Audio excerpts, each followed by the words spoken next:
Well, good morning, and thank you for joining us. The executive order signed by the President earlier today, protecting the nation from foreign terrorist entry into the United States, is a vital measure for strengthening our national security.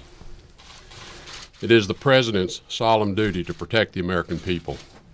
And with this order, President Trump is exercising his rightful authority to keep our people safe.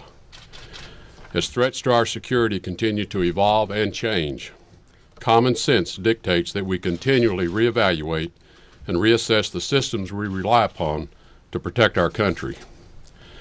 While no system can be made completely infallible, the American people can have high confidence we are identifying ways to improve the vetting process and thus keep terrorists from entering our country. To our allies and partners around the world, please understand this order is part of our ongoing efforts to eliminate vulnerabilities that radical Islamist terrorists can and will exploit for destructive ends. The State Department will coordinate with other federal agencies and implement these temporary restrictions in an orderly manner. Our embassies and consulates around the world will play an important role in making sure that our nation is as secure as it can be. And the State Department will implement the provisions in this order that allow for the admissions of refugees when it is determined they do not pose a risk to the security or welfare of the United States. Upon the President's initial executive order issued on January the 27th, the State Department's Consular Affairs and Diplomatic Security offices immediately undertook a review in coordination with the Department of Homeland Security to identify additional measures that would strengthen our vetting of those seeking entry to the United States from 7 named countries. These early efforts were concentrated on Iraq. Iraq is an important ally in the fight to defeat ISIS, with their brave soldiers fighting in close coordination with America's men and women in uniform. This intense review over the past month identified multiple security measures that the State Department and the government of Iraq will be implementing to achieve our shared objective of preventing those with criminal or terroristic intent from reaching the United States. I want to express my appreciation to Prime Minister al-Abadi of Iraq for his positive engagement and support for implementing these actions. The United States welcomes this kind of close cooperation with countries in every region of the world who share our commitment to national security. This revised order will bolster the security of the United States and her allies. Now, we've spent the morning briefing the Congress, the press, and we will continue to talk with key stakeholders this afternoon. Experts from the Department of Homeland Security, the Department of Justice, and the State Department hosted an hour-long call with the media on this topic this morning. Our collective teams will continue throughout the day to follow up with the Congress, the media, and stakeholders to answer your questions. I'll now turn it to the Attorney General for his comments. Thank you, Mr. Secretary, and good morning to all of you. One of the Justice Department's top priorities is to protect the United States from threats to our national security. Therefore, I want to discuss 2 points. First, the national security basis of this order, and second, the Department of Justice's role in defending the lawful orders of the President of the United States. First, as President Trump noted in his address to Congress, the majority of people convicted in our courts for terrorism-related offenses since 9/11 came here from abroad. We also know that many people seeking to support or commit terrorist acts will try to enter through our refugee program. In fact, today more than 300 people, according to the FBI, who came here as refugees are under an FBI investigation today for potential terrorism-related activities. Like every nation, the United States has a right to control who enters our country and to keep out those who would do us harm. This executive order seeks to protect the American people as well as lawful immigrants by putting in place an enhanced screening and vetting process for visitors from 6 countries. 3 of these nations are state sponsors of terrorism.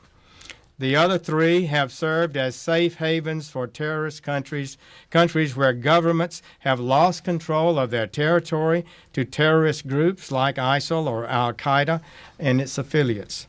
This increases the risk that people are admitted here from these countries may belong to terrorist groups or may have been radicalized by them. We cannot compromise our nation's security by allowing visitors entry when their own governments are unable or unwilling to provide the information we need to vet them responsibly, or when those governments actively support terrorism. This executive order responsibly provides a needed pause. We can carefully review how we scrutinize people coming here from these countries of concern. Second, the Department of Justice believes that this executive order, just as the first executive order, is a lawful and proper exercise of presidential authority. This Department of Justice will defend and enforce lawful orders of the President consistent with the core principles of our Constitution. The executive is empowered under the Constitution and by Congress to make national security judgments and to enforce our immigration policies in order to safeguard the American public. Terrorism is clearly a danger for America and our people. The President gets briefings on these dangers and emerging threats on a regular basis.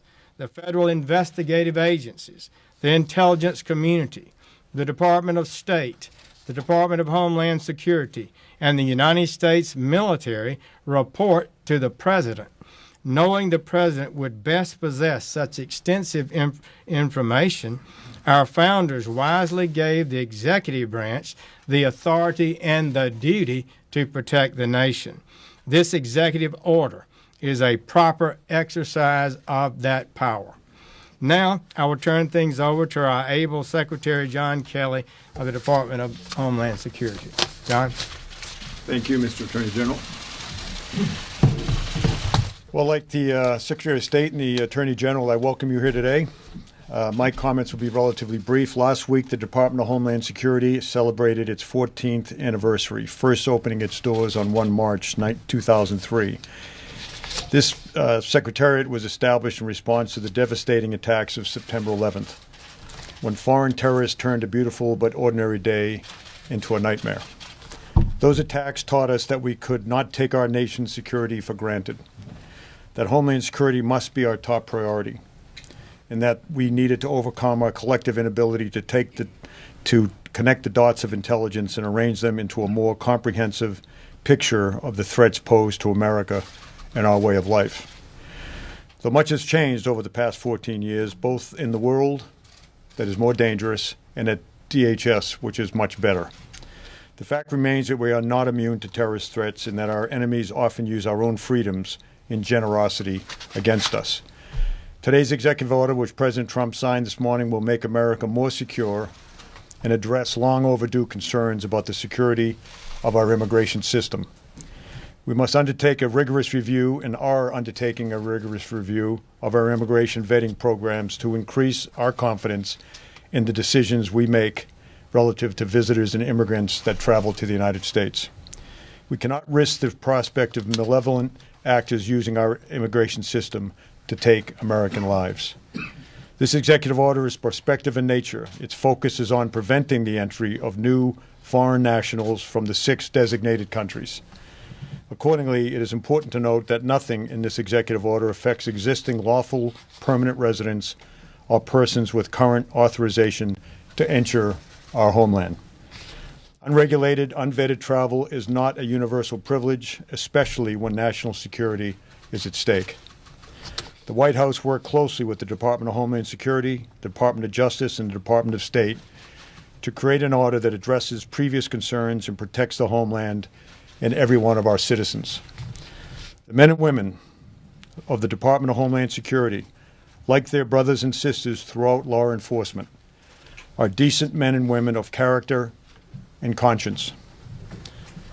They are no less so than the governors of our states and territories, of our senators and members of Congress. of our city mayors and various advocacy groups. These men and women are sworn to enforce the laws as passed by the United States Congress and would be in violation of the law in their sworn oaths if they did not do so. We do not make the law, but are sworn to enforce it. We have no other option. We are going to work closely to implement and enforce it humanely, respectfully, and with professionalism, but we will enforce the law. I want to thank the President for his leadership on this issue and for his steadfast support for our important law enforcement, security, and counterterrorism mission. Again, as previously mentioned, I have spent much of the day today on the phone with members of Congress, the leadership, explaining the ins and outs of this EO, and I did the same thing last week. So there should be no surprises, whether it's in the media or on Capitol Hill. Thanks very much, and thanks for your time. Is this an acknowledgement that the first order was flawed in many ways and not well thought through? Mr. Attorney General, have you spoken to FBI Director Comey today? Are Christians still given priority under this executive order for review? There you have it.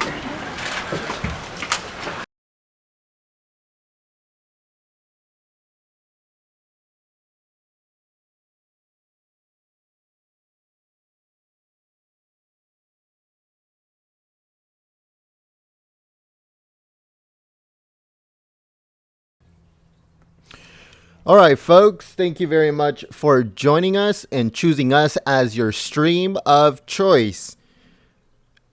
Like Secretary Kelly said, President Trump signed a new executive order regarding the travel ban this morning. If you want more information, it will be up on our website, www.goldenstatetimes.com. Let me do that again. www.goldenstatetimes.com. It would also be on our social media, so check it out in the description below. Thank you very much for joining us. If you are new to our community, we encourage you to subscribe and join us. We stream every single thing that has to do with the Trump administration, and I hope to see you guys here next time. But until then, peace. Thank you very much real quick to the moderators that came out this morning. Thank you very much for trying to keep the chat clean and enjoyable for everyone. Give this stream a thumbs up. And also, once it uploads, make sure you share it on social media. Let people know what's going on. And like I said, we'll stream more things later on today. So stay tuned. Hit the notification bell. And if you just joined the community, welcome. And just to let you guys know, we stream all of the Trump administration events, Senate hearings. We upload breaking news. We do all that stuff. So stay here with us. Thank you.